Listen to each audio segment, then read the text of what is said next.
बिहार में आगामी विधानसभा चुनाव से पहले चुनाव आयोग ने मतदाता सूची को लेकर बड़ा और ऐतिहासिक कदम उठाया है। ये फैसला सिर्फ तकनीकी प्रक्रिया नहीं बल्कि लाखों मतदाताओं के लिए राहत और विश्वास का एक मजबूत संदेश है। लंबे समय से मतदाता सूची में गड़बड़ी, नाम हटने और दोहराव जैसी शिकायतें सामने आती रही हैं, लेकिन इस बार आयोग ने इस प्रक्रिया को पारदर्शी और सरल बनाने की दिशा में कई अहम बदलाव किए हैं। दरअसल बिहार की मतदाता सूची के गहन पुनरीक्षण को लेकर जारी विवादों और विपक्ष की आशंकाओं के बीच चुनाव आयोग ने स्पष्ट कर दिया है कि मतदाता अब बिना दस्तावेज और फोटो के भी अपना गणना प्रपत्र बीएलओ के पास जमा कर सकते हैं। ये फैसला इसलिए अहम है क्योंकि इससे उन लोगों को बड़ी राहत मिलेगी जो आवश्यक दस्तावेजों के अभाव में अब तक सूची में नाम दर्ज कराने से वंचित रह जाते थे। आयोग ने प्रमुख समाचार पत्रों में इस संदर्भ में विज्ञापन भी जारी किया है, जिसमें साफ तौर पर कहा गया है कि चाहे मतदाता के पास वोटर कार्ड पहले से हो या नहीं, उन्हें गणना प्रपत्र भरना जरूरी है। बीएलओ से प्रपत्र लेकर उसे तुरंत भरकर जमा करना है। यदि दस्तावेज और फोटो उपलब्ध नहीं है तो सिर्फ प्रपत्र भरकर भी जमा किया जा सकता है। ऑनलाइन सुविधा को भी बढ़ावा देने के लिए आयोग ने QR कोड की सुविधा दी है, जिससे डिजिटल रूप में फॉर्म भरने में आसानी होगी। ये कदम डिजिटल इंडिया की दिशा में आयोग का मजबूत प्रयास माना जा सकता है। एक और बड़ी राहत उन मतदाताओं के लिए है जिनका नाम पहली बार 1 जनवरी 2003 तक की मतदाता सूची में शामिल था।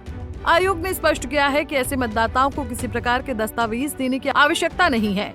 यहाँ तक कि यदि उनके बच्चे पहली बार मतदाता बनने के लिए आवेदन करते हैं तो उन्हें भी अपने माता पिता के दस्तावेज देने की जरूरत नहीं होगी। चुनाव आयोग ने 2003 की मतदाता सूची अपनी वेबसाइट पर सार्वजनिक कर दी है, जिससे आम नागरिक ये जान सकते हैं कि उनका नाम उस सूची में मौजूद है या नहीं।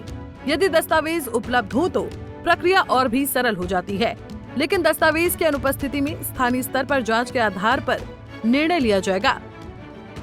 मुख्य चुनाव आयुक्त ज्ञानेश कुमार ने इस पूरे मामले पर स्थिति स्पष्ट करते हुए कहा है कि आयोग का संवाद सभी राजनीतिक दलों से लगातार बना हुआ है। उन्होंने बताया कि पिछले 4 महीनों में हर जिले में लगभग 5000 से अधिक बैठकें कराई गई हैं, जिनमें 28,000 से अधिक लोगों ने भाग लिया है। उन्होंने ये भी कहा कि चुनाव आयोग सिर्फ कागजी कार्रवाई तक सीमित नहीं है, बल्कि लगातार फील्ड में सक्रिय है। उन्होंने इस बात पर भी जोर दिया कि आयोग की ओर से जो निर्देश जारी होते हैं, अगर उन्हें सही से पढ़ा जाए तो अधिकतर समस्याओं का समाधान स्वयं स्पष्ट हो जाता है।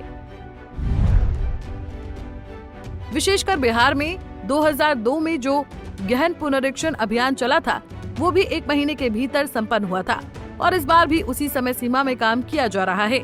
आयोग ने विशेष रूप से वृद्ध और दिव्यांग मतदाताओं के लिए वॉलंटियर की सुविधा देने का भी ऐलान किया है, जिससे वो बिना किसी असुविधा के अपना नाम मतदाता सूची में बनाए रख सके या नया नाम जुड़वा सके। चुनाव आयोग ने इस प्रक्रिया के लिए एक तय समय सीमा भी जारी की है। गणना प्रपत्र भरने की प्रक्रिया 25 जून से शुरू हो चुकी है और 26 जुलाई तक चलेगी। इसके बाद 1 अगस्त को मतदाता सूची का प्रारूप प्रकाशित किया जाएगा। दावे और आपत्तियों की अवधि 1 अगस्त से 1 सितंबर तक होगी और अंतिम मतदाता सूची का प्रकाशन 30 सितंबर 2025 को किया जाएगा।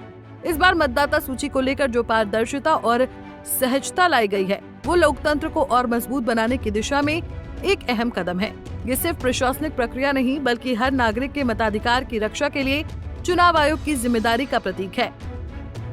बिहार में जहां हर चुनाव सामाजिक और राजनीतिक दृष्टि से बेहद संवेदनशील होता है, वहां मतदाता सूची का ये गहन पुनरीक्षण राज्य की चुनावी प्रक्रिया को ज्यादा भरोसेमंद और समावेशी बनाएगा।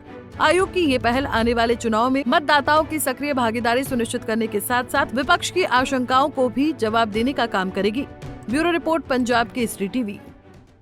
हमसे जुड़े रहने के लिए हमारे YouTube चैनल को सब्सक्राइब करें और नई वीडियो की नोटिफिकेशन के लिए बेल आइकॉन को दबाएं।